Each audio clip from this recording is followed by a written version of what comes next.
from New York. Let's break some up. You're listening to Shatter the Glass with your sister from another mister, Yane.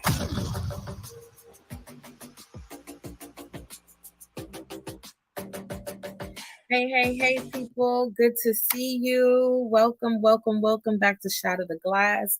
I wanted to share this broadcast because this is officially the first interview done with my sister, Connie Barnes. She is an educator consultant, special ed, a whole lot of licenses, teachers and principals in different states. Like, she's covered in a whole lot of different areas, as well as in the collegiate space. And so this interview is super dope, and I had to make sure that it get up because this was my first interview. And so I want to put some respect on her name, her time, and for being the first one to jump into the Shatter the Glass hot seat. So please sit back, enjoy, watch this video, and don't forget to like and subscribe to the channel. See you in a minute.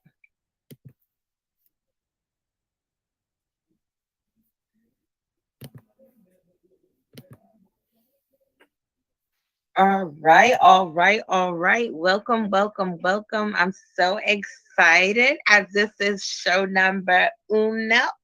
Okay, I am your host, Yane, and this is Shatter the Glass. I am super excited to have this very dynamic conversation with my sister girl, Miss Connie Watson. Okay, well, we'll say Connie Barnes Watson, okay, because it depends on how professional network you come from. So I'm going to get the whole name correctly. If my sister could just come on in, Connie, come on in and come into the room. Yay! Hey, sister girl. Hello. I love that intro. Yes, you know, we're working on it. We're working on it. And hopefully my editor will have some fun with us in this. But, you know, I'm glad I'm doing the people that I'm doing first, because these conversations, I want them to be as natural and as organic as they possibly can be, and really teach from that standpoint. So I want to properly introduce my beautiful queen here, okay? So me and Connie go back more than a decade. So I'm happy to say that, right? Don't try to age date us. Don't worry about that. Black don't crack. But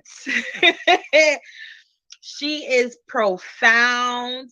She is amazing in the educational space. My girl got more degrees than you got toes, okay? And she is serious about helping our Black and brown students. And I witnessed it. The kids loved her. And then she moved on to other chapters where she started serving the elder children. Okay. And that's currently what she is doing now. But she's definitely I like to call us edpreneurs, because she's in the consulting space, but she's led schools, she's taught classes, she's observed classes. I don't know. I don't think there's anything. She's helped schools get state funding. Okay. Like, I don't know what part to not talk about. Definitely helped our babies in the special ed space. There's so many rooms that this beautiful woman has been in when we look at education. And so I am profound to have her sit with me as we discuss on Shatter the Glass, how my girl shattered the glass. Because I'm telling you can't just be anybody walking around here with 10 degrees. My husband's Nigerian. She could have came from over there for real, or Jamaican with the other side of part of me with 10 jobs. And she know that to be true. All right, Connie, unmute your mic real quick. Let's talk. My first question for you is, how did you get inspired to get into education? Like, what made you open that door? Good question, which I hate when people say that, but it is a good question. And Brownie, I was not the person who grew up wanting to be a teacher or educator. Like that was not in my purview at all. I loved math. I loved tinkering and computers and stuff like that. And so my undergraduate degree, I started off in computer science, and my undergraduate degree is actually in economics. But I had a minor in English. I loved poetry, which you already know. I love to write. And so I guess that probably was where I was more into like this creative space of like, oh, maybe that's education. But I graduated from college, and like many of our adult children, right? What do you do with this degree? Where are you supposed to go? What happened? And I ended up working for a computer consulting company in Yonkers. It got to a point where they were like, so what you gonna do? You've been here dibbling and dabbling for a while. You're gonna be a computer scientist or not? I was like, I think that's what I want to do. But their daughter was a special education teacher. And I was like, oh, kind of interesting. And then my best friend from when I was like 5 years old, growing up in Mount Vernon, she was a teacher. She's been a teacher forever. And again, we won't age date her either, because I'm like, girl, how you been teaching this long? But she was also a teacher. So just watching the two of them, I was like, maybe this is something I'm going to get into. And that's when I decided to go back for my master's, got into special education, started working in the Bronx, and I've been in education in some space ever since. How many years? Then you're gonna know I'm not 21. Let's see. We're gonna leave it as over 15. How about that? Okay, that's fine. Mm-hmm. Okay. I mean, I love it. I think that it's important for us to be in this space and be able to share in this space, because representation matters, but more importantly, quality representation matters. So I want to just put that out there, and I'll do that on my own personal segment where I kind of ram in on that. Indeed. But I think it's a blessing for us to share in this space, and for children to see, oh, here are some positive Black women who are nurturing and caregiving in this space and really care about what we do forward.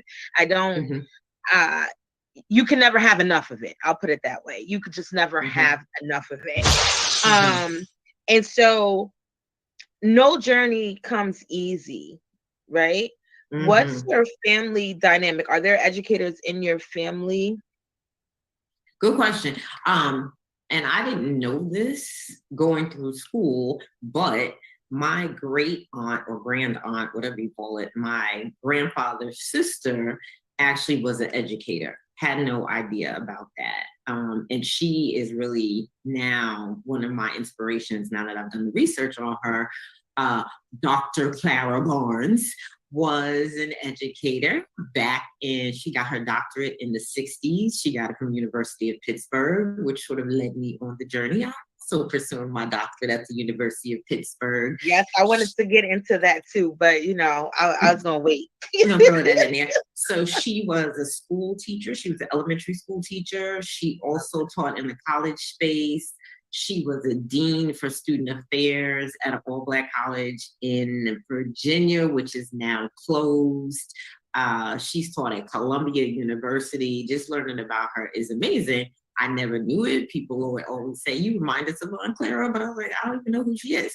And so I think she's probably the only, no, I take that back. And then my aunt, who's also an industrial engineer, has taught math classes in high schools. And so she's a major influence as well in some of the work that I do.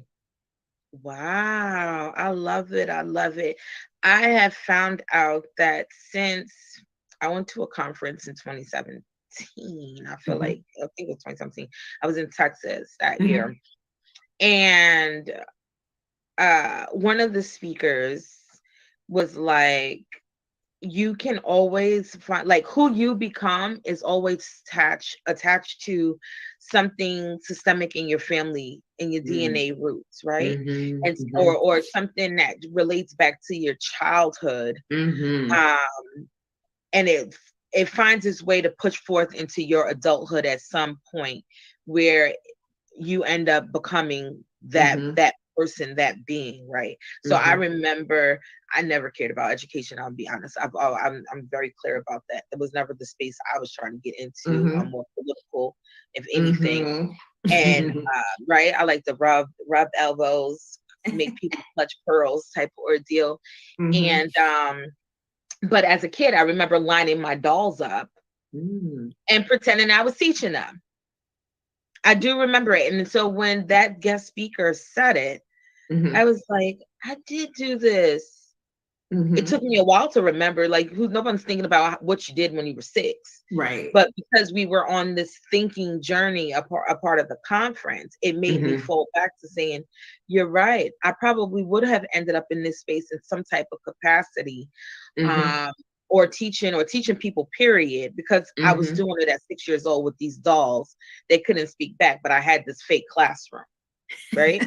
So, you know, it was remarkable. It was a remarkable exercise.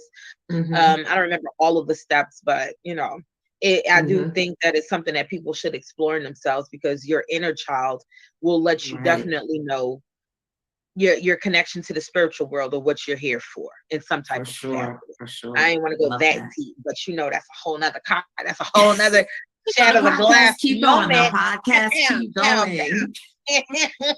Pow, pow, pow. Break.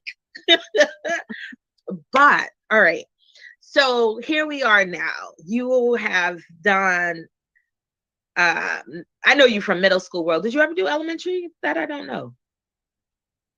I was a reading specialist for a year, and I was like, can't do the little people, gotta go. See, you know what, that is a teaching, that is a nugget right there. You realized it wasn't for you and bounced. We have too many people sitting in this space that know it's not for them, and they refuse to bounce. Go find what works for you.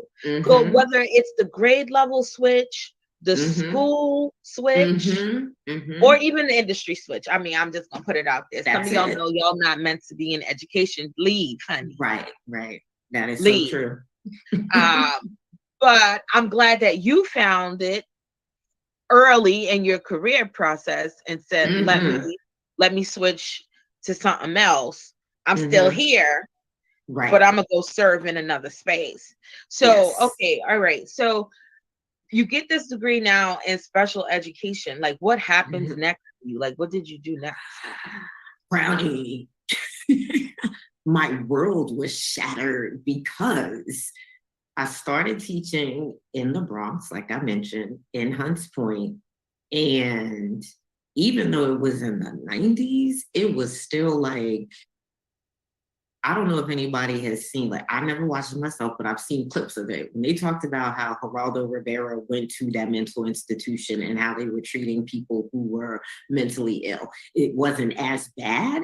But when I was like, this is how Black and brown children who have a disability, who are emotionally disturbed, get segregated and discriminated against. It was just like, this can't be real. Like, this cannot be real.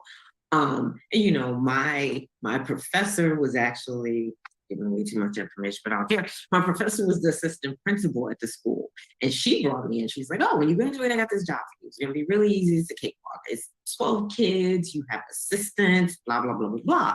You know, being on the student side, you never know, like, 12 students. I don't think classes had 12 students when I grew up. That sounds good. Maybe this is new wave education. There's only 12 students in a class.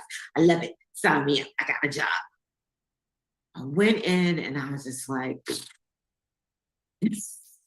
first my classroom was in a closet, and everybody's like, we know you tell that story all the time. Like, because it really wasn't the janitor's closet. Like, I could walk you to the school right now and point to the room. It was in the closet.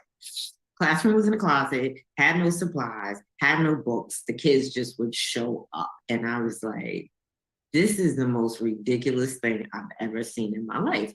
But like you said, Brownie, when you show up as a brown face, if you're from the kids' neighborhood, if they can sort of relate to you in some way, and you're showing up every single day, and you're kind of in those trenches with them, they will perform. They will show up. So my kids' game is every day. I was not, unless they were in Spofford, which was the other thing that they got in trouble. They went to Spofford, but they showed up every day. They would sit, they would learn, and you're like, these are the same kids that people were like, they don't do this, they can't do this, they won't do this. And they would do everything. And it was just like, wow, how do we change this environment for these kids? Why is it still existing? Who knows about this?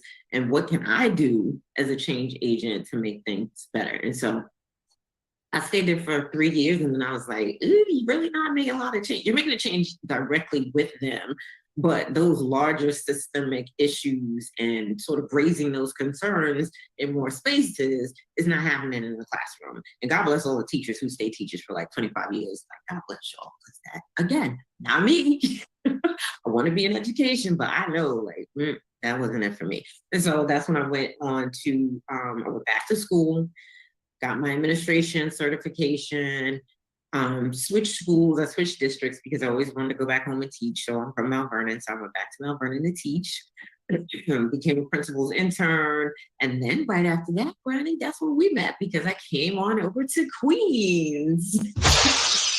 Queens, get the money. Come on. Yeah. And again, you know, getting over to our school, we shall not mention, but coming over to our school, one of the first things we were able to do was look at the discipline code, right? And you know the students, they were getting sent home left and right, suspended left and right, all the Black and brown kids, and really just being able to say, this has to stop. And we did it, right? We really sat down and looked at the discipline and worked with those teachers and said, no, you're not going to send these kids home all the time. And, you know, some of our favorite students who would be sneaking out the door all the time, right?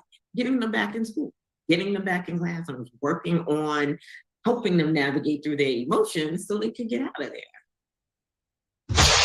Yeah, that was a word, because I don't think that we talk enough about the structure, revisiting policies, and then of course making an actuality, right? So when you go to school, a lot of stuff is theory, not actually some of it's not even logical. I mean, I'm gonna be honest with you. And this is true. Because when you get there, right, like what you learn compared to what you deal with when you get there are different worlds. And I don't know if the current colleges are even addressing that gap. I kind of feel like we lose people, and we're losing, I mean, we're losing educators. This pandemic wiped out a large portion of the educators, besides of the, you know, whatever policies came down the pipeline, whatever. But it was already in a sour spot. Right. But I think it could improve if, one, it actually is nested in reality. So when you're doing those classroom hours, or you're partnered with somebody's school in some capacity, I would like to see more practice and ethical practice versus theoretical beliefs and thoughts, because it's not cookie, you know, it's not that, you know what I mean? It's not real. It's just not real. And so when people get the real, they like, oh no, what did I sign up for? And they go run into the hills. And then we lose people who had the warm spirit of joining the industry in the first place. I mean, I've also seen people who were great with bonding with the kids and growing the students. And I've seen administration teams turn them completely off, and they've left the industry. And I'm like, oh my God, we lost a gem that could have been out here really making a difference because of educational politics, right? Yes. But okay, so I know that you have done some state government work in the education space. Talk to us a little bit about that. Like, what was that like? In all capacities, right? Being a Black woman at that level, being someone who wasn't from that state, at that level, right? You never know where the roadblocks are going to come, and you never think that what you're bringing to the table could be seen as an obstacle until somebody try to make you an obstacle or be your obstacle, if that makes any sense. Talk to me about that. I don't know, should we say the state or should we say politically correct? Because I don't want to just say you were somewhere in the South. Somewhere in the South. Somewhere in the South. Somewhere in the South. If you Google me, you'll figure it out. But somewhere in the South. I did work for the State Department of Education. And this is another story that I always share, right? It is sometimes you can find an ally in the purpose that you're trying to accomplish. And you have to be able to look beyond what you believe the stereotypical trait of that person is, right? So, wait, just pause right there. You just dropped something. An ally in the purpose. I gotta write that down. Because that was profound. Thank you. And I love when a good nugget get dropped. All right, go ahead.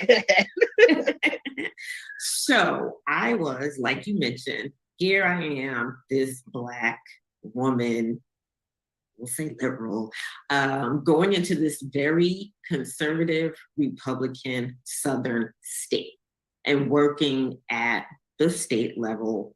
Literally, like, there was one person between me and the superintendent, right? But even though he was a very staunch former military conservative Republican, his purpose was the kids in this state need to learn how to read, period. So whoever the people are that are going to help these kids learn to read, to graduate, to get substantial jobs, those are the people I want on my team.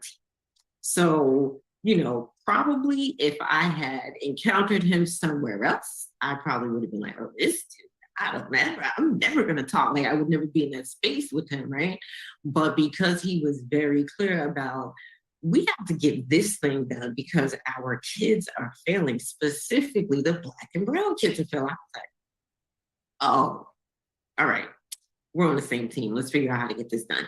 And so, it was charter school space, which again, we both live in that world, and it's always an obstacle, right? There's always somebody who's, why are we doing this? And it's the neoliberals, and are you becoming a part of the problem, and this and that. And to be honest, a lot of the obstacles came from people who look just like us.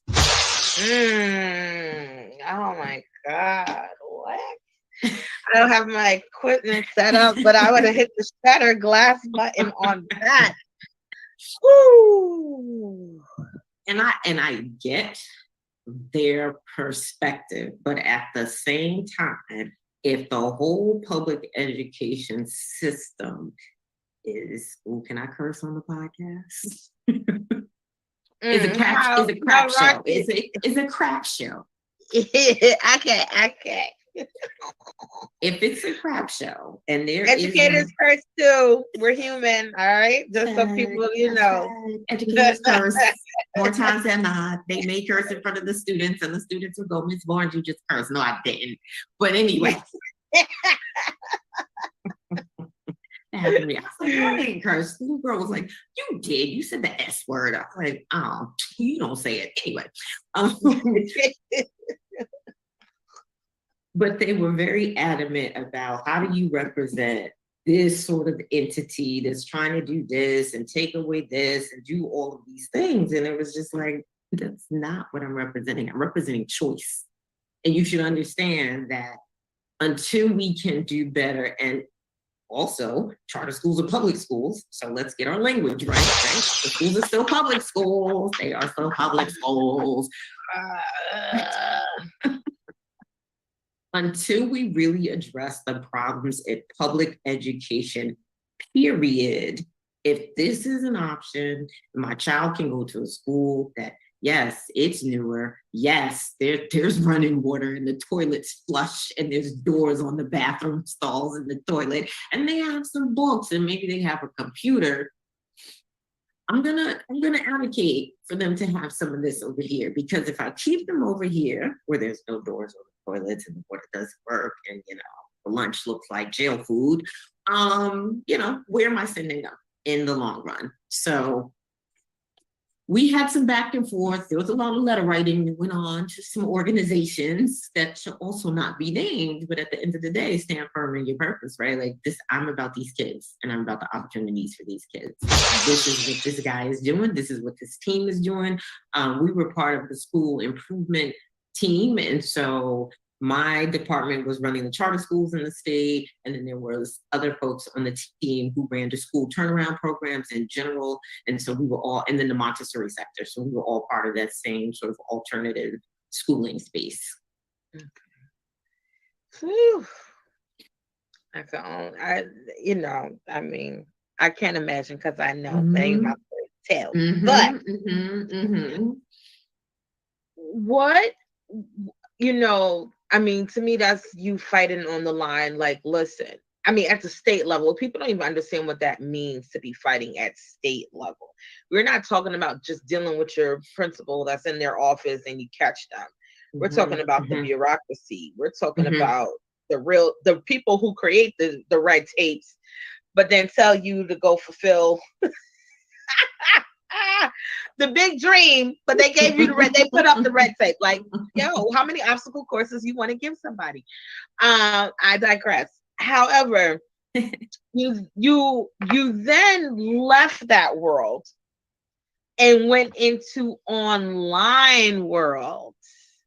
What was that transition like for you? Same thing, right? It's always thinking about like these alternative spaces.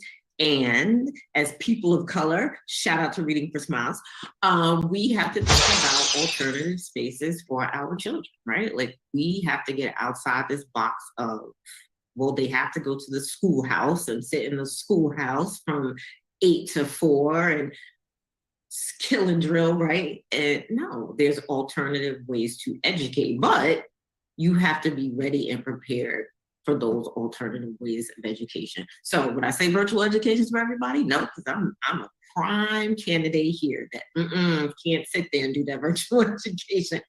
I don't go to that type of program.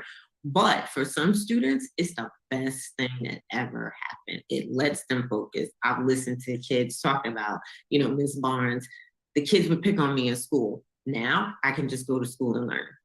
The kids in my school were distracting because I'm in a class of 35 and these 5 kids are always disrupting the class, and they don't get pulled out of class, so the rest of us suffer.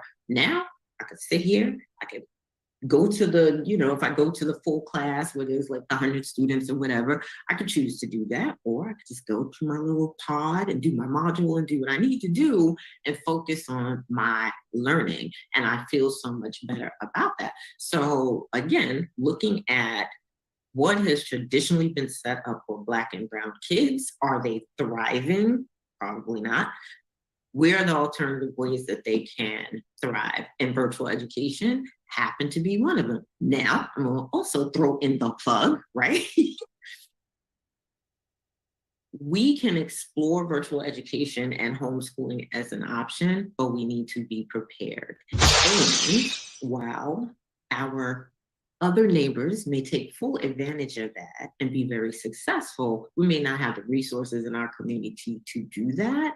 But I am also advocating for, when we have these retired educators or people who have left the profession, like you mentioned, let's get them together. Let's work on these homeschool pods. Let's get our little Black and brown kids together and get them the education that they need in these alternative spaces. So virtual education was very interesting. I had to learn myself like I used to be.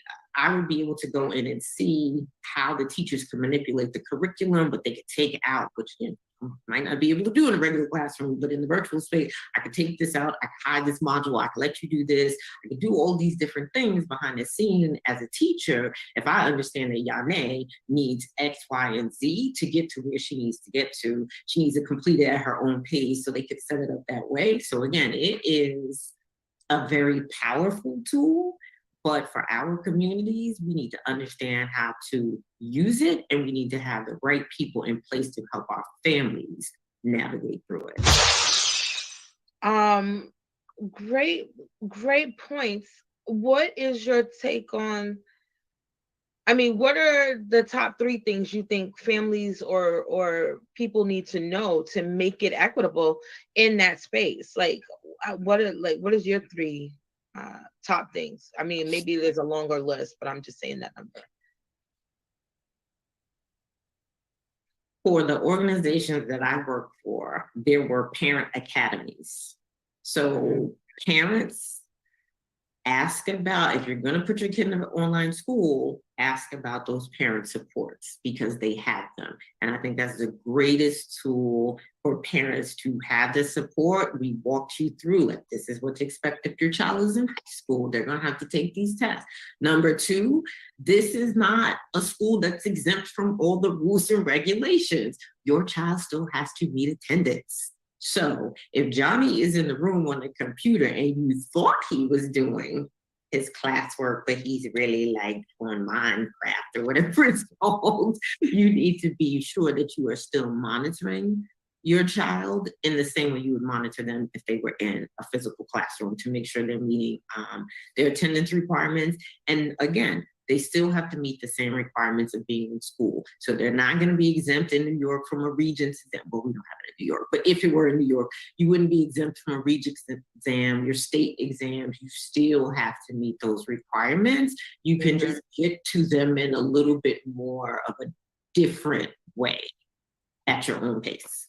And then number three, what would number three? I guess that's kind of like three. I don't know, just be vigilant and find, talk to other parents. Talk to other parents to make sure you have a network because again, it is a lot when you say, well, I'm going to keep my child home 190 days out of the year and they are going to be online and also doing the work that supplements the online classroom. Who is managing that and can I really manage that? Mm-hmm. Now, that's on the family side. What do you think educators need to know on their side of the road to be able to make online learning successful? The same way you need to build a community in your classroom physically, you need to figure out how to do that online. I think yes, I'm gonna mention them. At the second company that I worked for, there was a lot of opportunities for community building. So they would have ice cream socials where the teachers would say, hey, I'm gonna meet at this Ben and Jerry's on 42nd Street. All the kids who are in my class that can come on down to 42nd Street. Let's get to know each other. Or they would have, we would do end of the year field days. So, everybody meet me at, I don't know, Crotona Park at 1:00. And we're going to bring, everybody gets to meet everybody. You get a t-shirt. So you still have to build that community. And I've worked with some colleagues who are like, I don't know how to build a community with these kids. They're online. I'm like, because you're not trying. So that's number one. Number two,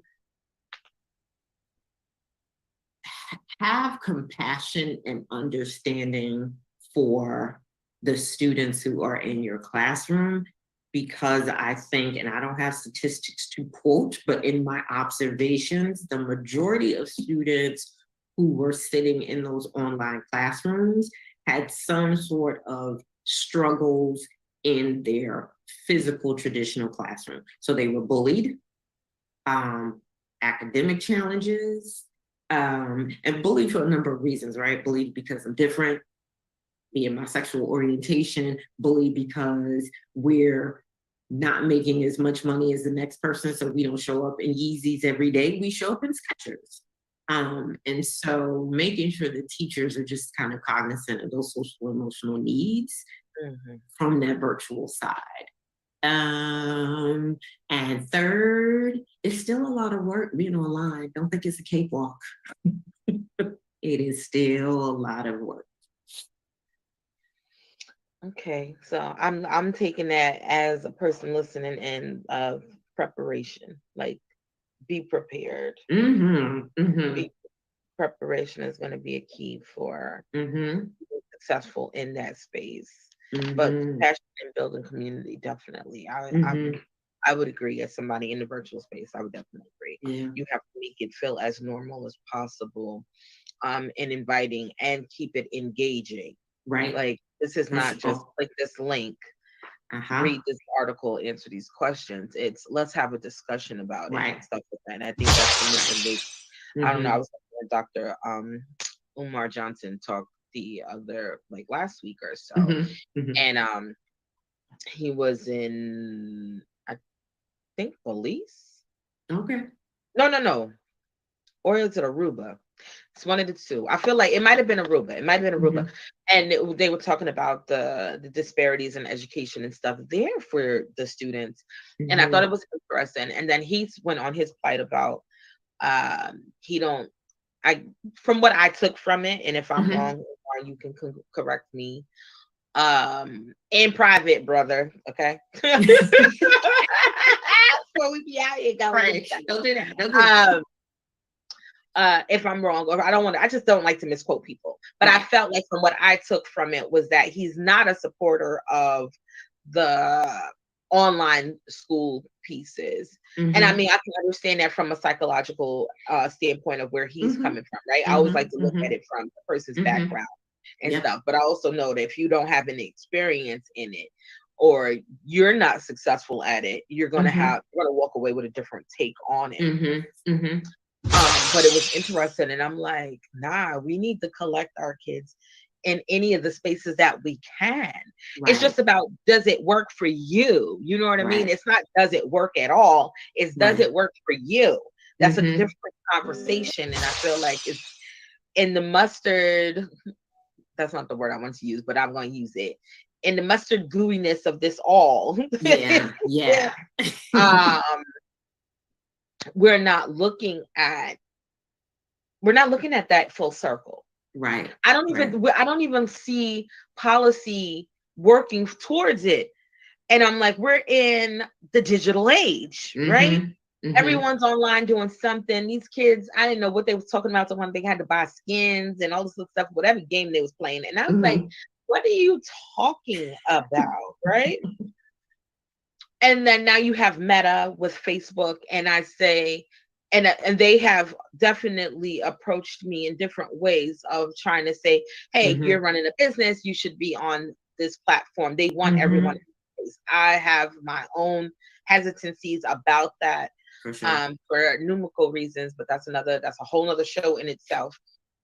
But I do say that is where things are going.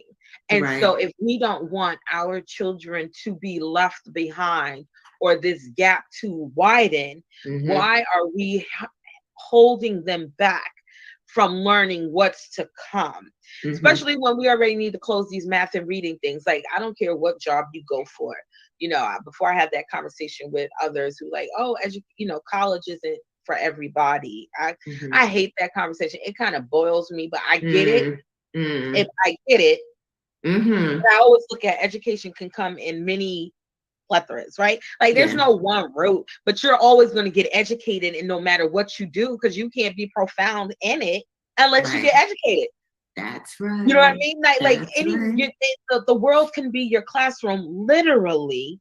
And we're not talking about just four walls, but I don't know. That's like a whole nother conversation too. I don't know. There's much I guess I'm going to be shattering the glass on in perspective because it's like I think we're not doing our children any justice. Black, brown, white, whatever. At this point in this day and age, COVID should have taught us there's other ways we got to reach and engage these kids. We had literacy gaps before the pandemic. They have submerged immensely since this pandemic. I mean, when I see babies can't put a sentence together, I'm nervous. Because we want to teach them code and we want them to be online. But guess what? Even if you worked online, you got a job in the online space, you can't write everything out with an LOL. So you get what I'm saying? You still need to actually use a language. Linguistics still matter in the digital space. Correct. I also feel like we're not having that conversation, let alone our generation. being interviewed and filling out forms. I mean, all of those things are still a process. And I'm going to go that direction with you because now you're dealing with the college babies. We've been on a journey since we've been having this conversation. Right? So I'm not only going through your career path journey, I'm going through the child's journey. How to get through these layers, right? Now I get to college. Yep. I don't even know what I want to do, right? I'm going because somebody told me this is where I needed to go. And I do want to say for the record, stop doing that to your kids. I do want to say for the record, because college is too damn expensive for you to be going and not knowing what you want to do. So I am an advocate for saying if you need time to take that space to figure it out, take it. I will say go do an internship, go volunteer somewhere, go get hired and work somewhere. I mean, wherever you can do to get your feet in on the ground in the industry you think you want to work in, because that will let you know what the day-to-day world looks like. And then you can go backtrack and say, let me get my education in this space because I want to be profound in it and make the dollars that would come with this industry. I think we kind of got a few things a little backwards. It's like go, go, go, go, go. And you want them to hurry up and go. It sounds great to say my kid is in college. But when you actually ask them what the hell are they studying and they doing there, and it's like, oh, they don't be mad with Samantha for taking 2 years and not figuring it, not knowing. And that's 2 years of money being blown, spent, tap hell, if you in New York, being spent, and you ain't getting that back. You know what I mean? And before you incur a debt on your name, which, oh my God, I would love to have that conversation with you too. What is it that you are seeing with amongst the college kids? Let me take that jump back. So where did we start with them? First, I want to go back to your statement, right? The college for everybody business. What I think we should be saying, and I'm on the board of a charter school, won't name them either, but Google me, you figure it out. But what we've changed language to say is that all of the students who graduate from this high school should be prepared for college and the workforce. So, am I saying that young lady necessarily has to go to college on September 4th when she graduates from high school? No, but I'm saying that in our preparation and teaching Yane, she should be ready to enter a college if that's what she chooses. She should be ready to go into an internship if that's what she chooses. But overall, she should be ready to be productive in society, but know that she always has that access to go to college. And like you said, the college talk is a whole other conversation because I have my own opinions about that, having a child in college, and how we get there. What I see with students right now, you have this split. You have these kids who went to schools that had all of this intro to this and expose to this and go visit this. And they're sort kind of like, I think I want to do this, right? Maybe not 100% sure, but they're approaching it from a different way. And then we had some programs before, I know one of them, the funding has run out, but it starts in high school to ease them into college. So they're not just dropped off in, freshman year, don't know who's my advisor, where do I go, what is student life, where's the bursar, how do I get this, how do I get that? You have those folks. Then you have the other folks, maybe that wasn't what's happening in my high school. So now I'm just in college.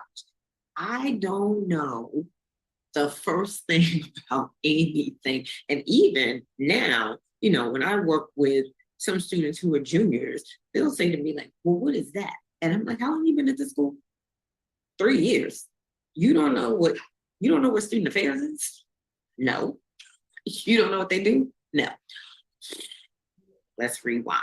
So you have this split and the students are really just getting lost. And you can understand why so many students get there because I think as adults, we try to rush them. Yes, they're adults in a numerical sense, but we're rushing them to be these adults, to make these decisions. When a lot of us, if you see me, like count my jobs, when a lot of us don't really know what we want to do in our 30s and 40s. So how do you want this 18-year-old to be like, I'm going to finish this in 4 years? And can we also stop selling that dream, that capitalist dream, right? That you're going to graduate in 4 years.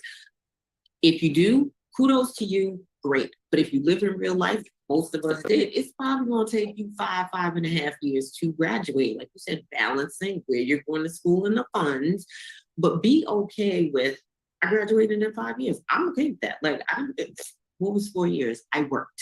There was no way I was going to finish in 4 years. But we sell that to a lot of our kids. They get into a panic, especially Black and brown kids. They get into this panic. You got to meet somebody else's ideal and standard of what a college student looks like and is and whatever. And they get so off track from what they need to actually be doing. And so during the pandemic, I was actually an adjunct for a freshman seminar class. And I strongly advocate, I hope that all colleges have something like that. Shout out to CUNY. But it was a collective space where I, as an adjunct, could say, hey, has everybody met with their other professors? Does everybody know how to use the system to contact their advisors? Kids didn't even know. They're just like, I don't know how to ask about this class. I don't know where the financial aid office is. So somewhere we are missing that. And I know a lot of it is because of the pandemic, but we really need something that is similar to what a lot of high schools have, that freshman academy or freshman seminar. You have to have that in college. And like you said, stop forcing these kids to just, I got to decide as soon as I graduate. We as Black and brown people should start to look into what a gap year could look like for our kids. And I know parents are gonna be like, he's sitting on my couch for a year talking about he figuring it out. He better figure it out at a job. Well, you can, right? There are plenty of programs. I'm not going to endorse any because they're not paying me. However, there are a couple. One I used to work for that has a high school program where you can get some hands-on skills. You can get paid at the same time. While, like you said, you figure out what you want to do. My daughter was also in one of those programs that support students, I think from 18 to 25. Maybe you're not going right to college, but you know what? Take this year, figure out a skill, get an internship, build your leadership skills, get you a new wardrobe. We have to have more of that for our children before they jump off into whatever the next step is after high school. Or we're going to have a bunch of depressed people who are just lost walking around over the streets because college didn't work for me. I couldn't get this job. I'm just going to chill. Yeah, I mean, that's why I keep advocating and saying, okay, even if it's not college, you still got to get educated somewhere. So I'm going to big up the trade schools and stuff as well, because at the end of the day, I feel like it's just a conversation about options and access, right? Exactly. And so, and I can't stress that more than to say that our kids just sometimes don't know. And they don't know because either sometimes the educators are not sharing or the educators themselves don't know, which is why it's so important for all schools to build community, not just in your building, but outside of your building, so that you can know what nonprofits and other people that are existing that can make a pathway eligible for your kids. I mean, if the goal is really about seeing them succeed, why not form those bridges? We can do some dynamic stuff if everybody come to work together on the behalf of our community. I mean, I will say I stand with Umar in one thing of we need more of our own. Institutions, all that type of stuff, because trying to be politically correct. Because they need to see more representation. I always felt like this in the hood, right? I grew up in the projects most of my life. If they knew that there was opportunities out there for them and they saw the actual opportunities for them, the hood would change. For sure. Now, I'm not saying everybody can get on the bus and go. I'm not saying that. Correct. But I am saying that more people would be able to get on the bus if it was accessible. And I say that because we had a friend that was running for office for city council, right? And he focused a lot on the NYCHA developments on our side of Queens, because there's 4 of them there, and Queensbridge being the biggest one, right? And I said to him, because everyone felt like he needed to meet me, and I mean, I know why, right? But nonetheless, I said, how come there's no literacy centers in no hood? We have community centers, and there's some learning that could happen at the community center. I'm not knocking that, but a lot of people are there for recreational activities, social groups, et cetera, et cetera. I'm talking about literacy designed institutions in our communities. Right. They don't exist. You're right. There's no science center. There's no math center. Mathnesium that does exist. I'm not trying to shame them or anything, but they're not in the hood. Kumon is not in the hood. And I mean, I get it. Their business, they're trying to make their money, et cetera, et cetera. So I'm not gonna knock them for doing what they do. But the person that have kids in that neighborhood are not going to get there. That's right. Right?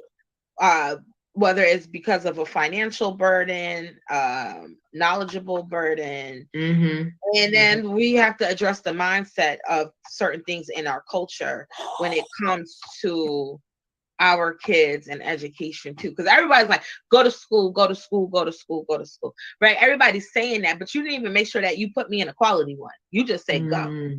Ooh, see, you hit the nail on the head, the mindset. And so if I'm going out there to get all of this knowledge, but then that knowledge is not even being supported back at home, then there's another disconnect. That's another bridge that now has to get repaired. Like, you know what I mean? And it's kind of hard. And I think we've given so much energy to the delinquents that we haven't looked for our star studs in the groupings of people too. There's a lot of kids, you know, you get teased for being smart. You know what I mean? You cool if you do X, Y, and Z that you know you ain't got no business doing. But you're a dud and a nerd if you want to read, if you want to go, you want to sit here and do experiments and stuff like that. Like those kids within the community are not celebrated or even acknowledged sometimes. And that to me is an issue that we need to shatter the damn glass on. So this is why I say owning our own. In that space and being quality about it, because we got some great principals out here, you know. Shout out to Damon Dash and the other principal network that's going. I don't know people off the hand where I can say I can phone call somebody, but I will say this is that quality representation matters. I can't get off that bandwagon, because if you're over at your school and you trying to host a fish fry, I don't know how that's benefiting the kids that look like us. It's a great social day. It'll sound fun. Sort of. We gonna read while we eat fish sandwich. Is this fish sandwich gonna change the trajectory of my life?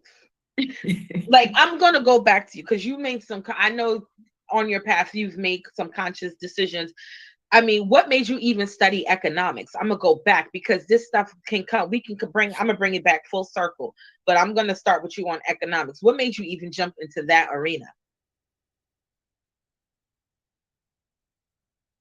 Maybe subconsciously, there was an interest from a childhood. We won't stray over there, but as I had a conversation with my father the other day, like, you know, I watched you do a lot of things. Some very good, some I got a question mark about. But what I did learn from you was this entrepreneurial spirit, this business ethics, how to negotiate certain things and look at the world. So that could be part of it, right? Like you were saying, going back to childhood.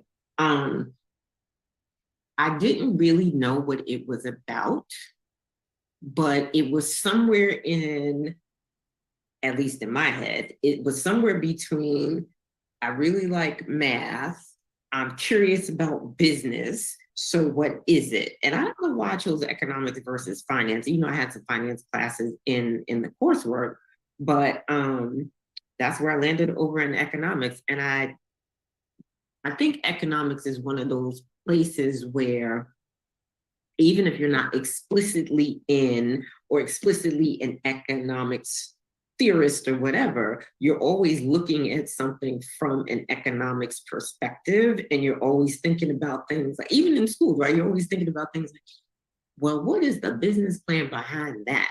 And who's profiting from this? And is this, or is this? So I think it becomes sort of a mindset that you always have when you study those type of principles. And honestly, it's a lot more.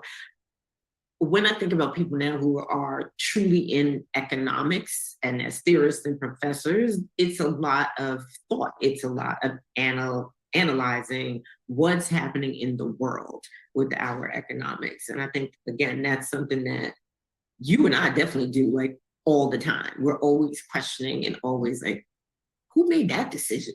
How does that impact all of these other people? So that's how I ended up there. I do want to say, Ronnie, when you said mindset, to me, that is so important, what we have to do in our communities, because we have to break generational modes of thinking that say, you're going to go to that schoolhouse, you're going to stay in that schoolhouse, you're going to go right to the other schoolhouse, because that is the only pathway. And or you're going to go to that schoolhouse, then you're going to go get this city job.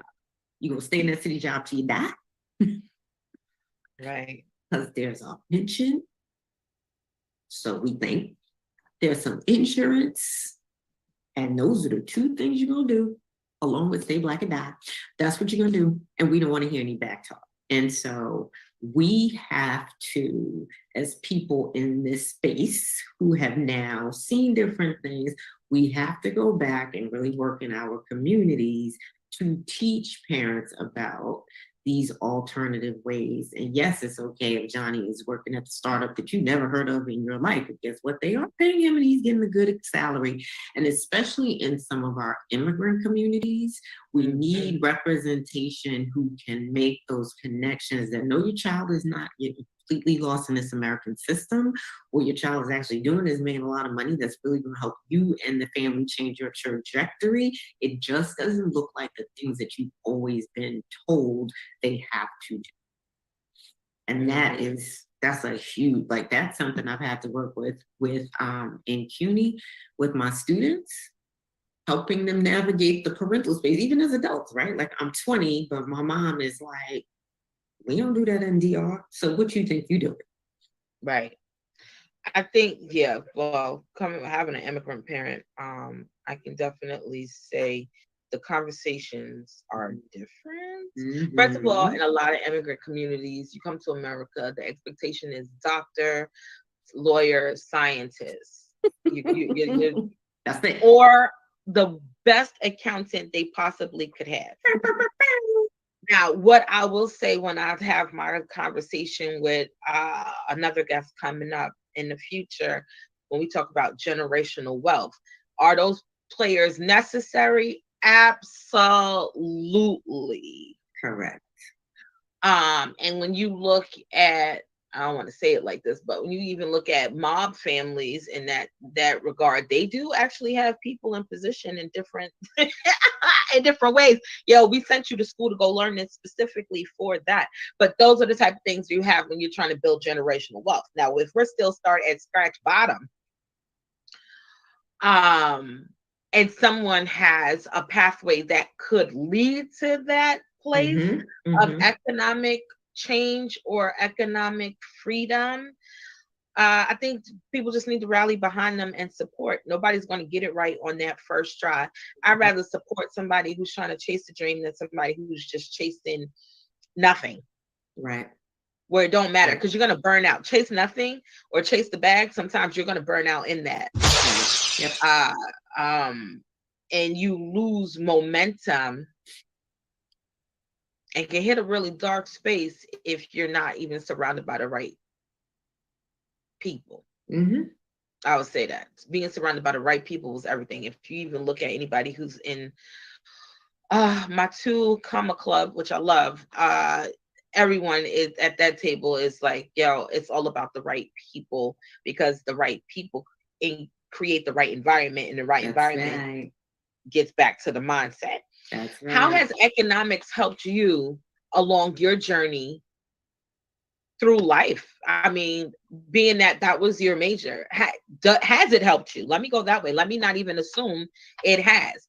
Do you see that it has helped you on your journey path? I think indirectly, yes. Probably now in a later state in life, I can say, "Ooh, okay, so maybe that's why you made certain decisions." But I definitely think that the way that I moved through life is a reflection of that. Because again, it's understanding, like, what's it playing against you? What's it play against you if you decide, you know what? Yes, I'm going to go over here because I got accepted to Harvard. And was it you not talking about? Yes, right? Like, you're going over here and you're getting your liberal arts degree from Harvard in dates. So you just spent what? $250,000 from I don't know where. And now what? You're dancing. Did you make it to Alvin Ailey? Probably not, because that's super selective and you're not an American ballet either. So anyway, you got $250,000 in debt.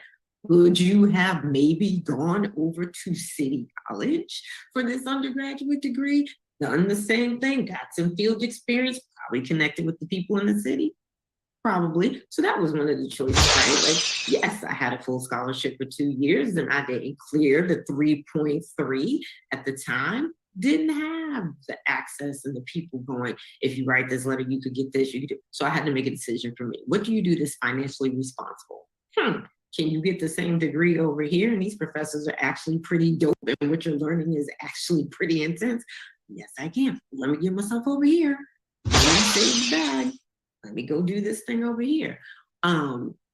One thing also, like, I am very proud, and you probably make fun of me, right? But like, I have a really good credit score. And I know that people don't really think that that's important because that is something that we're not taught, right? Mm-hmm. But when you have a certain credit score and you just want to go, I'm going to get a car. I'm not even going to get a Mercedes. I'm not going to get a Maserati. I'm just going to get a car.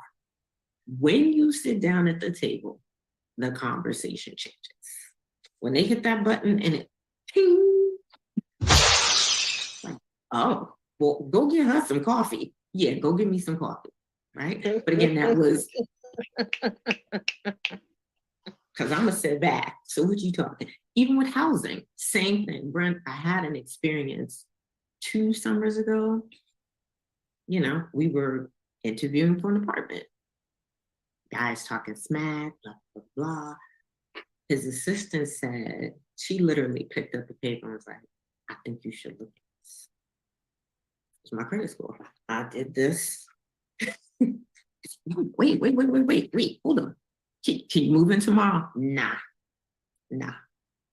But it is one of those things, again, that you learn, like you understand the power of credit. Not saying you walk around with 500 credit cards, but the power of building up your credit, which establishes a certain relationship, which helps you sit in a certain position. And it's not hard. It's not hard, but that's something that we're not taught. So those are some of the things, you know, again, and just thinking about, I think about like when I'm moving through spaces and talking in the business space, right? Like, what are we doing while we're doing it? How long are we going to do it for? What are the gains? What's the return on the investment? So all of those things, I think, again, have subliminally been under the surface, but as I move into different spaces, it manifests differently. Oh no, you're right. That there's so many conversations I feel like we're not having that need to be had. And hopefully I can continue having them here on Shattered the Glass. Come here and get educated. Okay. Yes. Okay. Find your allies in purpose.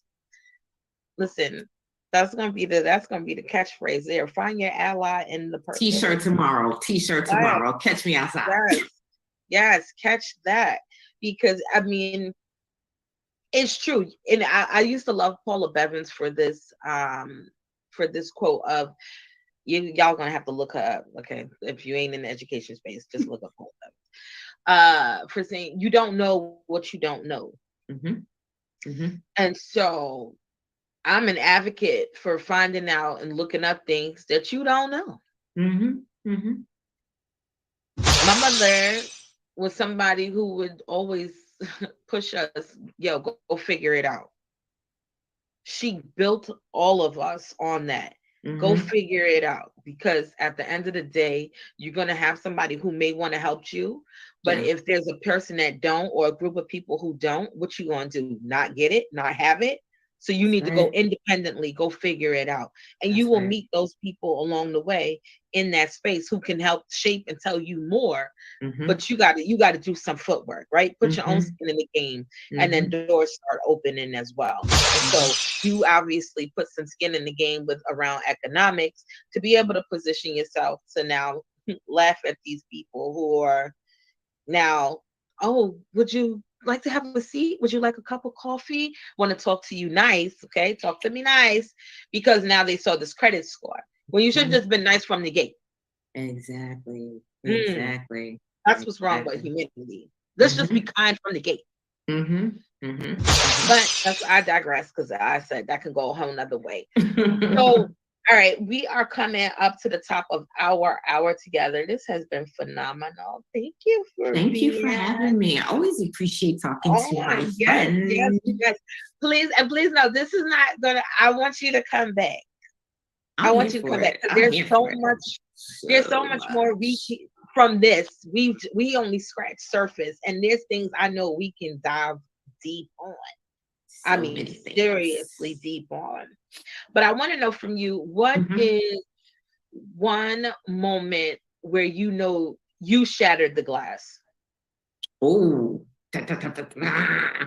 You may have been there, or you may have just left me when that happened. So, when I was in that southern state that shall not be named, Right? they were having their statewide. First of all, just the fact that as a Black woman, I was in charge of the state's charter schools.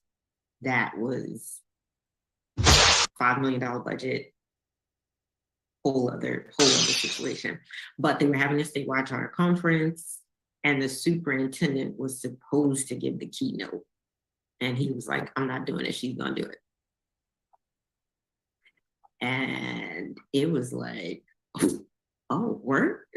And there was some rumbling about, well, why is she going to do it? We've got this other person. You could pick this person, but she's going to do it. And he's like, she's going to do it. That's it. I'm done. I'm not talking.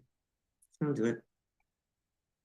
And that for me, like, I can remember how my speech started. But for me, that was really a substantial moment. Like, yes, it wasn't a lot of us in the room, but the cousins who were in the room were kind of, when you got to the bathroom, they were like, mm-hmm. You were like, yes, auntie, we are on the stage right now.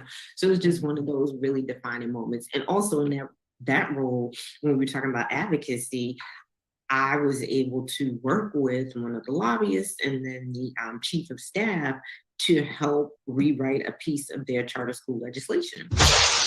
And sometimes I forget because you're busy as a bee doing a whole lot of stuff, and you have to go back and be like, wait, no, I helped them actually work on that because again, it was excluding a certain group of students because they weren't in the charter schools, and we felt that it was wrong. Like kids are kids, they should have the same opportunity. And so we were able to work on that. So I think just in that role, some of the opportunities that now I look back at the time, I probably didn't really pay attention to it, but now I'm like, Yeah.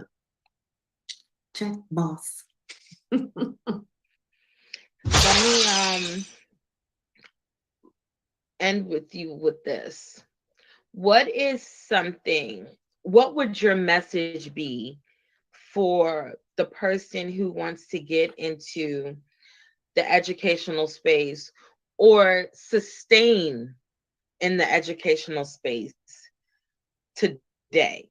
Your advice to them to push forward um, and shatter the glass in their realm. I think you said it already. You have to find those communities out in your building, but also outside of your building. Who is in your network? If you don't know, if your friends are not teachers, go find a network that has teachers who teach in the same spaces that you are. Because if you teach in a school near Queensbridge or a school in Hunts Point, that's different from teaching over here in Yonkers or New Rochelle. So find the people who are in the same spaces, be patient, and remember why you entered the profession. None of us enter this profession thinking we're going to be rich, because we know that's a lie, right? But we entered because we have this passion and compassion and empathy for people, and we want to make sure our children are succeeding. And if you can remember that, despite all the craziness that's going around, despite the policies that don't make sense and they make you do this thing and you're like, why am I doing it? If you can stay true to that, you can sustain, you can find the right spaces, you'll find your tribe, and you will definitely make a difference in a lot of children's lives. And always remember, you're not saving anybody's kid. Like, stop that. You are supporting, you are helping, you are guiding them on a pathway. That's it. Yes. You said we did. I'm trying to be rich in this space. There is 23. Well, it was $23 trillion globally spent in education.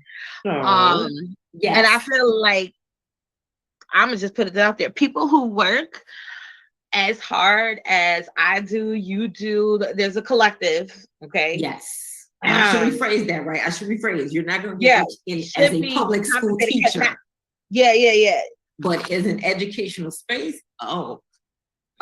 Yeah, because that's the other part. Because really, a lot of people like, oh, you go into education, you're going to be broke. Not necessarily. Not necessarily. I think it depends on what you do in this space, but do it with a great heart. Do it with the compassion that Connie is talking about. Do it with the clear agenda, right? This is not self-serving. You reap rewards from it, but it ain't, you don't go into this thinking it's about you. Right. But no, I think that there are going to be some elevated things that I hope we get to see in this space. I mean, right now I got a lot of question marks. I'm going to be completely transparent. This pandemic has showed me the strengths and weaknesses not only of teachers but our leaders. Oh boy. And I just don't want to be one of those people who just support and cheerlead for nonsense. Come on now. I ain't doing it.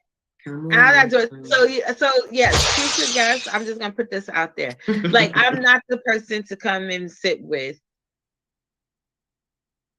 if integrity is not part of one of your core values. Don't come to my space because I'm not available.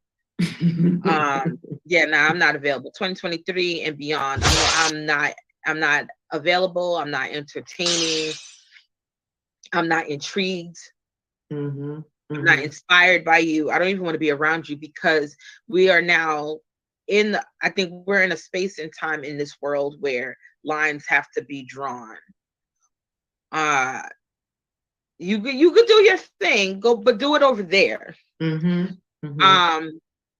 Because I'm looking for people to unite with who are serious about the advocacy, the hard work, the creating the opportunities, the really building generational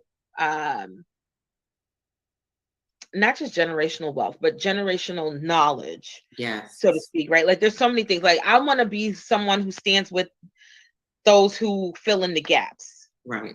And mean it, not Right. surface. Right. Mean it. Mm-hmm. And that whatever work I do, even personally and professionally for myself, is going in towards that direction. Agreed. You know what I'm saying? I can't sit with the nonsense. Like there's people knowing that they're not doing the right thing right now. Mm-hmm. And they're okay with it. Mm-hmm. They're okay with it. And that's fine. Be okay with it. I'm not okay with it. Right. So I have to remove myself from the party. Yep. And so we'll shatter the glass on this end in the best capacity that we possibly can and help our fellow educators who want to be in the space remain and sustain in the space and do well in the space, mm-hmm. So that the children can benefit and reap those rewards. Mm-hmm. All right, my dear, it has been so lovely. Where can people find you, follow you, all that good stuff? Woo, the tags. You can find me at the.coach.c on Instagram, also on Twitter. And you can find me at www.unmaskedu.org. Do me a favor, say it one more time. In the chat? You want that in the chat? No, you can put it in the chat, but I'm just saying do it one more time because there was a lag on my part where you cut out. You can find me at the.coach.c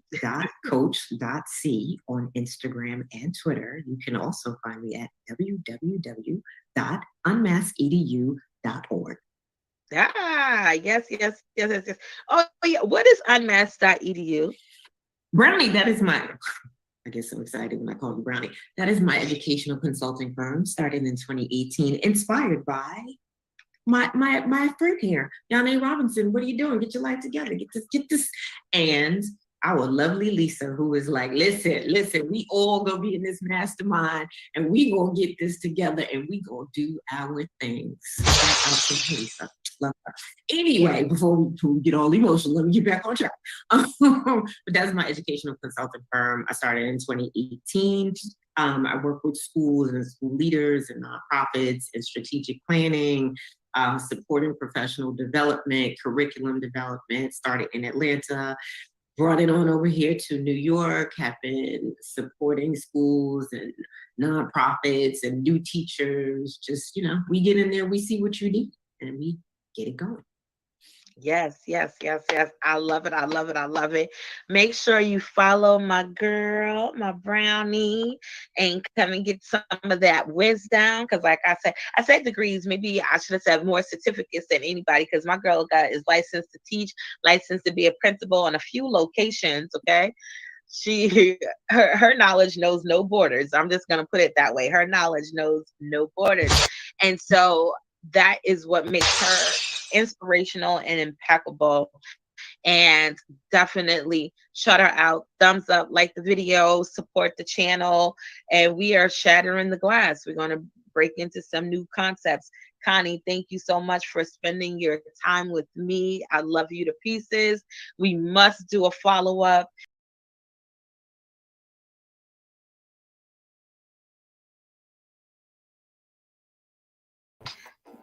Totally muted, right? Thanks for joining Shatter the Glass with Yane. So, hey peeps, we are live. We've been live backstage while you guys been going through the real show, through the recording. Let me put it that way. So I'm super happy. Shout out to Janae. Hey, Renee, Janae, and Renee that I know in the chat over here. Connie, thank you for coming back on live. You got to unmute though. Hello. Hey, brown girl. How you doing? Hey, Bernie. Listen. Oh my God. You know you dropped some nuggets. I was sitting there rewriting things down. I know, right? I was like, ooh, ally in the purpose. We did say that, right? Ally in the purpose. But let me tell you something. We definitely still have to have another conversation. Let me tell you why. So schools are closed this week, at least in New York City, for winter break, or New York State for winter break. But I was open because we do the literacy boot camp, right? And so I thought about you because I was like, we're not having enough conversations with children in certain aspects. And or even I know I've had this conversation with other educators, period, where we don't make things, not we, sometimes other educators don't make things clear to children of where they would learn something or why they're learning it, right? So check it out. So we're gonna call nephew Raheem. Raheem is my son too, but And so Raheem was like going through these questions around shapes and was just he wasn't getting it, right? He was like, Miss, I don't need to know these shapes. And I was like, what? Because he was starting to get frustrated because he wasn't getting those answers right. And he was like, I said, how you're not going to need them? He said, because I already know what I'm going to be when I grow up. I'm either going to be a YouTuber or I'm going to be at the supermarket, right? So I was like, okay. That was like, you sure? I was like, are you sure? He was like, yeah, miss, I don't need to know nothing about shapes. And if I don't need to know shapes now, I'm not going to need to know them as an adult. I said, well, you know what? We're going to go on break. When you come back, I'm going to show you something. I showed the whole class because me and him was working on something one-to-one. And so I showed him 15 careers where shapes are necessary. And so he was like, well, that's interesting. But I'm still going to let you know, I don't need that to be no YouTuber.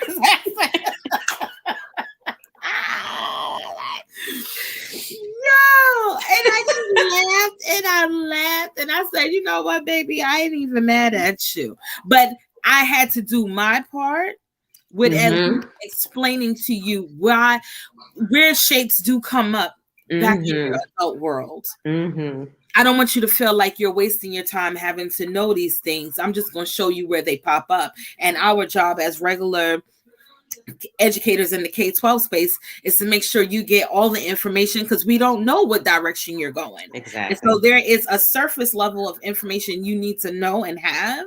And then, by all means, you decide your pathway once you're done in this space. Right on. Get on over there on YouTube, brother. You're like, Miss, I don't need these shapes. I love it. Oh my goodness. I'm telling you, listen, for those of you guys watching live or the replay, when you work with the children, you are going to laugh. Like, they don't disappoint or saying something that make you stop in your tracks, like what you just said. Okay. And the adult children do the same. Oh, nah, yeah, I already know that. Matter of fact, can I tell a story? Can I tell one of our stories? I'm afraid, but go ahead. Yeah. So, I ain't gonna say no names, but so Connie has me come over and I'm helping with her grown babies. And we're doing some mock interviews and stuff. And so I'm like, okay, what do you want to do with this job? And it's like, oh, I'm just trying to make the money. I said, no, you don't say that on the interview. You can let that be your reason for being there, choosing this company or whatever, but you don't say that on the interview. Not on the interview, honey. You don't know the person that's interviewing you, so you don't know how they're going to take that, and that could be the deciding factor of whether or not you get the job or not. And so again, yes, following up with our actual session together is we have to continue having a lot of conversations with the youth. And really preparing them forward for what's to come next their way. But it's crazy. But I had to share that with you because I just look at it. I'm like, these stories is hilarious. These kids is hilarious. We have so many. What's new on the Connie roll tonight? Oh, so she's back with the adult babies, as you know. I am. I have a new title, new long fancy title. What is the official title? I am the director for the ACE, shout out to CUNY, National Replication Collaborative. So national. Okay, look. Okay, Michelle Obama. we on award tour trying to get people into these programs. Yes. So basically, CUNY has ASAP and ACE. And if folks don't know what those are programs to help folks complete college in a certain amount of time. ASAP is for associate degree programs. ACE is for your baccalaureate programs. And because the model has been proven that if you provide these wraparound supports, which we know, right? But if you do it in a sustained and consistent and intentional way, your students will see the desired outcomes. And so 6 states so far have taken up the charge. They said, okay, we need to move our populations. We need to get these students graduating. We need to get them into careers. Let's do the model. And so we are looking to continue expanding this model to support folks. Okay. Okay, I like it. Are you, well, I'm not gonna. I'll ask you in private. This is live, Brownie. How's it going, girl? Be politically correct. It's live. No. Yeah, we gonna be politically correct. Well, listen, Janae's on here, and she is going for her administrative license. Hi, Janae. Hey, Janae. What advice can you give to someone who is going for this level? Well, I'm gonna say Janae probably has the same ideas that maybe I had about how to make systemic changes and how to get into spaces where you can advocate for greater changes. Because yes, our classroom teachers are doing that work and advocating, but sometimes they need somebody to amplify that voice for change. So be prepared for that. Be prepared for the pushback that you get when you get into certain spaces. Also be prepared for the lack of opportunity, right? Because for me, it was like, okay, so now I got this degree, where am I going? Or this certification, where am I going? Because nobody's hiring. You keeping it all the way funky and real. Okay. I mean, you know, these are things you have to consider. So, these are things you do have to consider. Okay, fair enough. You know, you get A and you're looking around. And just stay true to whatever led you to that pathway, right? Like for me, again, it is, how do I get in the spaces and places where I can make systemic changes for students who look like me? And if I need to be at certain tables, then let me get the credentials, because we know for people who look like us, sometimes you need the credentials to get in the room, to say the things you need to say and do the things you need to do. Yeah. All right, that was good. I mean, Janae, she gave it to. I mean, she kind of did give it to you. I was looking for the encouragement, Connie, but okay. I mean, I am encouraging. I mean, I was encouraging, but it was like sometimes. Listen, put on your gear. Put on your gear, and let's get ready. Let's get ready. Nah, I told her the same thing. I actually told her to also think about becoming an edpreneur, because listen, at the end of the day, it's all gravy. Being in these spaces and stuff, but you can still chart your own path in education, doing your own thing. Like, you don't have to be tied to nobody's school. And so I'm gonna tell you Janae's story. Oh, she's still here. She said, I appreciate the authenticity in your message, Constance. Thank you, Yane. She went to China and she taught in China and then came back. And is open to going back, right? Not to China, but to Thailand, other places. We kind of got into that in her interview. Check that out.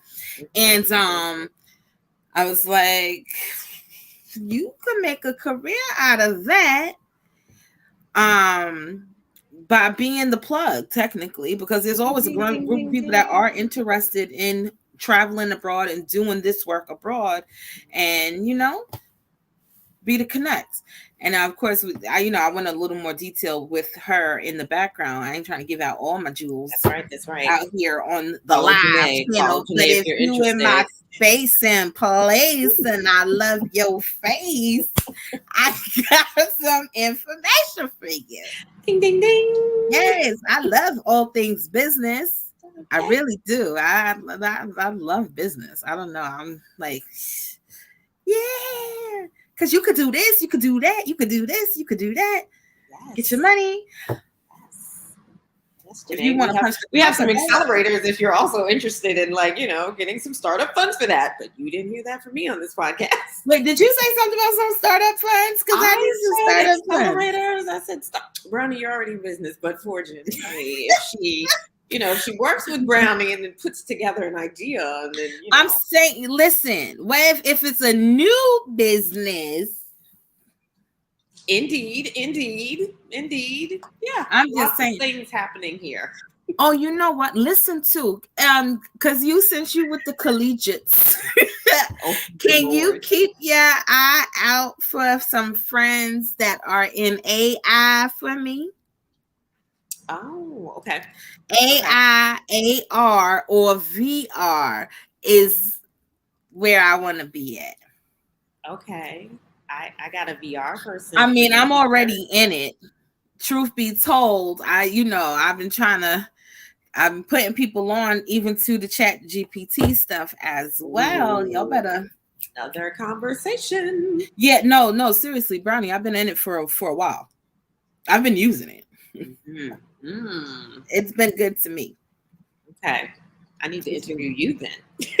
Who's doing your podcast as you talk about that, please? I don't know, but you know what? Maybe I should do a segment on it. But I had a friend too that tried 2 days ago or something. They wouldn't let her in because they had stopped. But then she got on. I said, "Try again, girl. We don't stop." Okay. Mm-hmm. And then she got in last night. Okay. Yeah, because they getting ready. It's been people are running it up. Mm-hmm. And there's some opportunities in it, and I was like, they about to charging people. So listen, if you are listening and when you're with us and you want to understand what Chat GPT is, just look it up. It's AI. It's a responsive networking tool or source. It spits out information back to you. And I'm just going to say, if you're a person that knows how to ask the right questions, it's a tool that works to your benefit. If you don't know what you're asking, you're going to say, you don't know what the heck is going on. I don't get it. This is a waste of my time. And I'm going to say, it probably is. It's not for you. Not for you. Not yet. But if you know how to ask questions, it could be a game changer. Then I found another AI tool. Shout out to Journey with the Hintons. Her name is Monique. She don't know me personally, but you know how you get a friend in your head? She my friend in my head. I'm like Wendy Williams. She's a friend in my head. Because she put me on to something called Mid-Journey. Mid-Journey allows for you to create images. And so for those of you who want to create your own t-shirt business or do graphic art wall stuff, because people are paying for graphic art that they hang up on their wall. Mm-hmm. If you're familiar with other third party, I'm not gonna say their name. You know why? Because ain't nobody giving me a check. When y'all give me a check, so you giving out a lot, and I'm like, we don't need for this. No, I don't mind Mid-Journey because it's free, but I'm gonna tell you, they kicked me out already. I was sitting there because it's something, I will say this, it's a tool that you have to understand what to tell it for it to craft out the image that you want. Mm-hmm. And so I'm not a graphic designer type of person. So by the time I was really starting to catch on, my free time was up. Oh. They're not like Chat GPT. They letting you rock for free for a few images. Okay. And then they like, yo, what you gonna do, Craig? You paying or what? So I might pay. Because I've seen people develop logos. I've seen people look like they're doing like some like movie ad posters. I mean, it's so many different things. Interesting. And for, like I said, those in the t-shirt world or things, people who are doing this third-party print stuff, this could help you get to the bag. I'm just saying. You're gonna have to invest, but it's a small investment. Okay. It's a small investment. You know. Scared money don't make money. That's funny. Scared money don't take no money. When I see you, I'ma take your money. Ain't that what Mr. Meek Mill said? Whatever, child. I don't care. I was trying to. I'm just listen, people. This is after our show, so. Right. One thing I pride myself on is being full of knowledge and information, and I don't mind sharing, you know. And so there are some great AI tools out here, and this is a serious conversation. You know, let me bring it back full circle, and then we can close out or whatever. But we do need to have these conversations because our children that are growing up, whether they're in elementary or college right now, the game has changed. Career choices have changed, right? We now live in a time period where she said it's a vibe tonight.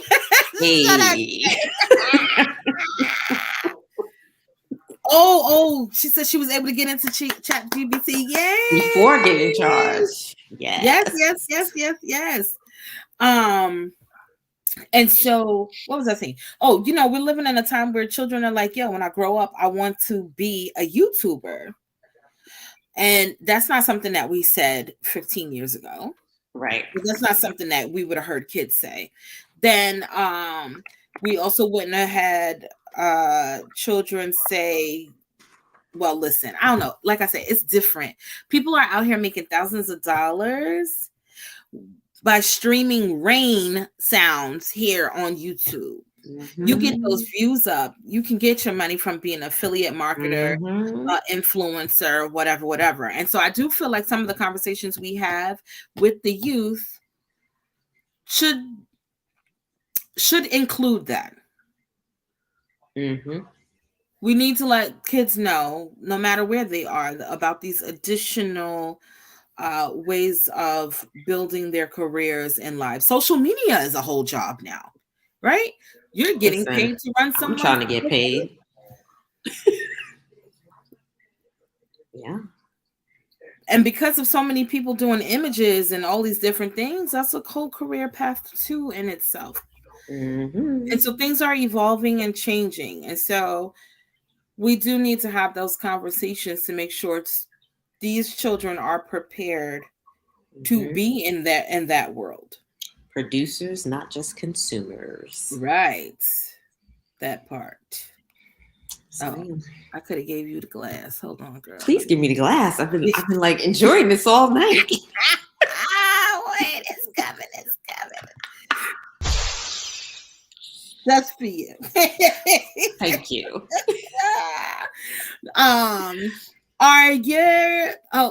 So you're not really working with the students directly in your new role.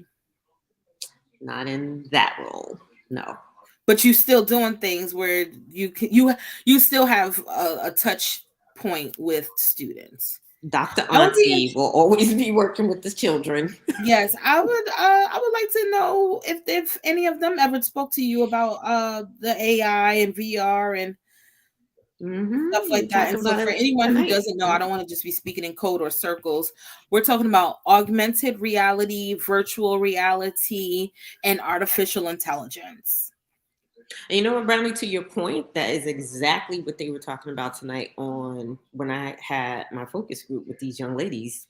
We were talking about being prepared for the workspace and the next steps. And they expressed concerns and fear over where their career path is going to go because of AI, because of these massive layoffs in tech and all of those, and because of things like Chat GPT, like where are the spaces going to be for them when the competition is so great I think for that them? I'm not in your circle, but my advice to those people of your circle would be to understand back end. Obviously coding, back end, maybe some type of programming, or start getting in early now where those things are being created, and help jump in on what the tool could be used for, and don't let it sit there and knock you out. Right. Get in front of it. Right.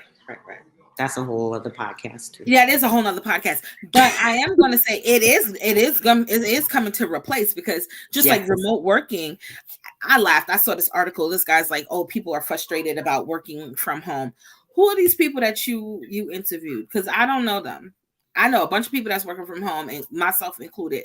We're good. We don't want to be at your building. And then for those of us like,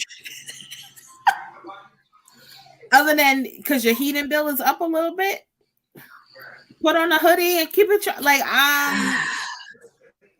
drink some hot tea. Like, I mean, I'm the 1% over there. I don't want to go every day. But I'm the 1% that's like, maybe I'll go today. Yes. Girl, bye. You and your 1%, because the rest of us is like, we good. Look, I look at it too for overhead and stuff. If you own a business, like if you can get rid of the overhead in that type of way. Oh yeah. Please.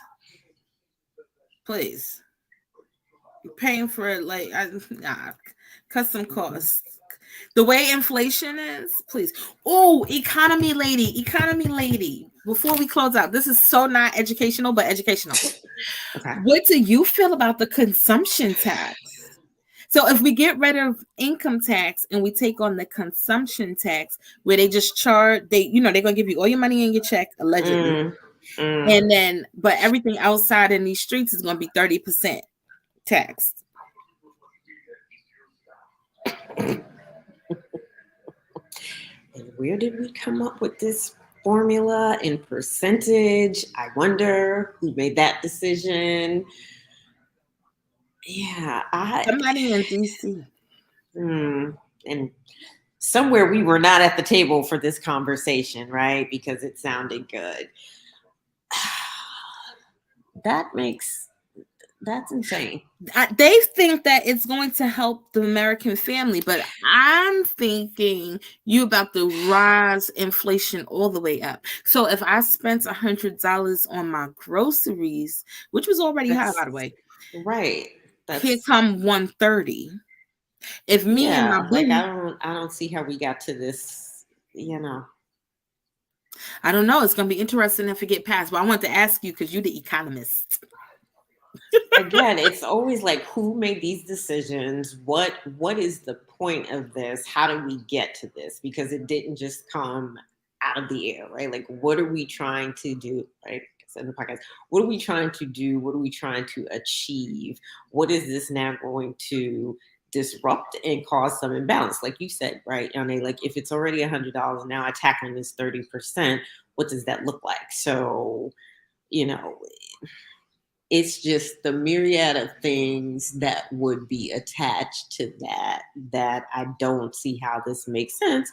However, it is supporting and further separating the classes, right? Because me over here, I hope y'all can't hear that in the background. Yeah, we can. Oh God, Jesus. Sorry. See, and this is why you don't work at home, because you have things like that happen. I'm glad it's after 8, because that was extra. So yeah, but again, about edpreneurs as being wives. Oh God, and military wives. It's just, I need a whole segment. Like, yeah. But anyway, just who made the decision? What's behind it? Where's this going to go? What else is going to accompany this tax? Because things never happen in isolation. So what else is happening? It's the whole big picture. And somebody would somebody would take it in isolation and go, oh yeah, this sounds great, let's do it. But again, what are the other pieces that are attached to it that we may not know about that are going to affect us in the long run? They try to make everybody poor, girl. Yeah, basically, like I said, you know, I won't go too deep in politics, but America's trying to fall. Somebody trying to knock America down, and so, and it's an inside job. It's not an outside job. It's an inside job, and so, I don't know. My advice to people is just make sure you have certain things in your home, stock up. You know, put some things aside, put some coins aside, manage your spending. If you are spending, make sure it's worth your while or return on the investment of some sort. Unless you're out here creating memories. I mean, I won't take that away from people. No, I mean, spending time with your loved ones and all that stuff is important. Sure. Balance. But always balance. You know, I don't know if this is the season to go buy them Yeezys. Not right now. Just saying, I can't buy eggs, so maybe not the Yeezys. Just right, you know. Unless you was Beyonce, because now let me tell you something. If I would have tried to get me a ticket, I would have had to be singing all the single ladies, all the single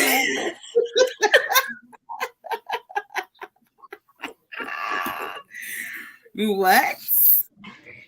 I can hear it now. Where are you going? Why? That's a waste of money. I hate you so much. Oh man. Anyway. Life. Hashtag. Life. Well, anyway, I ain't gonna hold you because it's definitely time. But thank you for coming in and sitting in the backstage. It was fun. And this private but yet public. I know. It's a whole vibe. Recap. Yes. Listen, no, I am serious. I am working still on this whole event that I wanted to have. I don't want to put the name out of it just yet, but I could text it to you. And I want to do something fun and amazing for women. Yeah, we gotta talk, Brownie. I wanted to do it next month in honor of Women's Month. Mm-hmm. And then Santos was like, do it in May. I mean, I have it on Facebook. If you're friends with me on Facebook, you can find out what I'm talking about there. And so I'm like, maybe. But then I'm like, nah, when it came to my spirit, I was jumping in for March, just trying to find the right location. I got a space for you if you like. But anyway, we should talk later. Do you? Wait. What borough? It is not of the Queens. No. I've been looking in Manhattan, actually. I have a space for you in Harlem. Like. We can talk offline. I will send you some photos. Oh, okay. I like it, brown girl. I like it like that. I like it like that. I like it like that. Ooh, Janae, you better come too. Listen. No, seriously. So I already lined it out. I already have the agenda. Of course you do. Because that's what you do. Yes. And I want it to be a brunch. So I don't know the hours of your location, but you can tell me that on the private side. Okay. Yes. And no matter where it was, I was going to have to pay somebody to bring in food. So I like. And we were going to focus on some mindset, integrity, goals, build a network. Yes. Great. Could you be filling up the space that I'm supposed to be filling, but I was trying to push it off? Yes. All right. I'm sending you things. She said, I'm definitely playing this recording back. Yes. Because I want to definitely personally invite all the guests who have come on to the podcast already, all the women. Anyway, sorry, dudes. Sorry, brothers. We got y'all in June, Father's Day. Father's Day or just another day. But I was very intentional about saying March is Women's Month, and so I'll probably be asking some people to just come on and chop it up again. You let me know your schedule as well, so I don't know. I'm only trying to do lives on Fridays and Sundays because that's just what works for our household at the moment. The baby, so I gotta Yes. give Work my life, little man. mom life.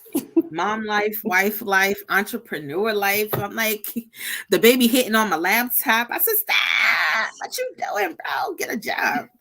So now I got to go to Walmart and go find him a baby laptop so that he can feel like he's doing something.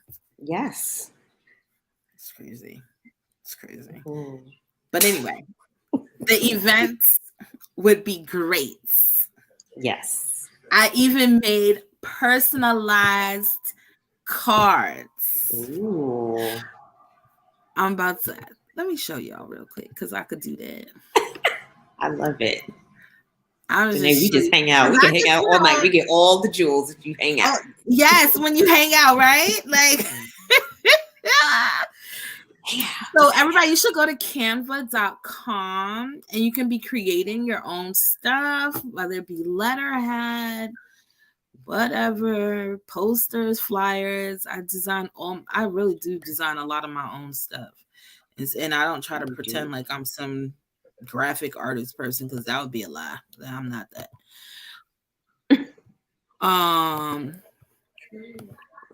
And so see. Oh. But that's all I'm going to show y'all. I ain't gonna. I'm just showing y'all the back of the card. I'm gonna show y'all what's going to be on the opposite side. I like that. I'm excited. Yes. So I've been working. Always working. Always are. Janae's so stupid. And I'm excited, and I want to. Like, there's some things I really want to do. And I'm living in this duality of a world of I'm educating over here. Am I going to stay there, or am I jumping in full coach mode and building this other thing out that's been sitting on the back burner? Dun, dun, dun, dun, dun. Or do both. Dun, dun, dun. Queens girls get the money. Hey. All right, girl. Anyway, let's go. I'm gonna talk to you on the back because I want to find out about this space and if it's gonna cost me a whole lot of money. So, just bring the food. Just bring the food. You just gotta get the food. Wait, let me play Alicia Myers. I want to thank you, Heavenly Father, hey, for what you done on me. Oh, hey, Janae, you switched the accounts? She's like, it's too much on the other one. It's just I too much. Listen, okay. All right, get off. Get off. Bye. All right, listen. So yeah, I gotta go. We gotta go. I'm having fun with y'all. I had to sign off from my mom's account to get this party. Right? They're like, she's a teacher. Who those people? I should have sent you the link, child. I should have sent you the link. Say, come on in the room. Come on in the. But you know what? All right. You know what, Janae? Keep that in mind. What I can do though is we can have a powwow session as educators in this month of March because it's Women's Month and we're women. Hey! I'll send you guys a date and y'all just let me know if that works for you guys. Who beans? And then we can talk about whatever y'all want to talk about. It could be leadership because she's trying to come into leadership now. And what that looks like and what that may take. Janae, I don't know. Is your school public? Well, they're all public. Let me not go that direction. Is it a charter though that you're in? Because that could be a different conversation. Oh wait. But yeah. Anyway, that's good. I'm trying to get the finance girls on too. Let's talk about the money. Why am I hyped up, Brownie? I don't know. We All I had was we're gonna peppermint. crash and burn in like 5 minutes. I had peppermint tea. Oh, it's public. Okay. Public. I love it. Oh my God. All right, ladies. Let me get my brand stuff up. That's what I was supposed to be doing. Oh, and do we get one more Shatter the Glass? Oh, yes. Like that just excites my whole Listen, life. first of all, let me tell you something. For the mere fact that you said we may be able to have the space in Harlem, you get the okay. Yes. Bam. We in there. Boom. Are Saturdays a okay time? Saturdays an okay day of the week? I have it booked for Sunday, but let me see. It's new. There may be some Saturdays. We're gonna talk. Okay. I just don't, right. Because when I said I don't want to get too damn excited and it can't be a date I can even use. Like, no, girl, you can only come on a Monday. Oh, Lord. All right, Janae. She's like, y'all need to go to bed. Yes. All right, y'all. I love y'all. Everybody who tuned in and left. I know you're gonna come back again next Friday. I don't know. It'll come up about who's coming out next. I think it's Sabrina. I think it's my homegirl Sabrina. So please tune in, hit the subscribe button, hit the likes and the shares. Let's go. Can I get to my 100? I got different milestones I need to keep hitting. So I'm almost to 100 subscribers and I need to keep going. Yeah, I'm doing good for somebody who's been on for a month. So we'll see that. Anyway, y'all, I love y'all. Let me get the deuces up. Live from New York. Oops. Sorry. Thanks for joining Shatter the Glass with Yone. Tune in next time to hear more breakthroughs. But before you go, share, like, and subscribe.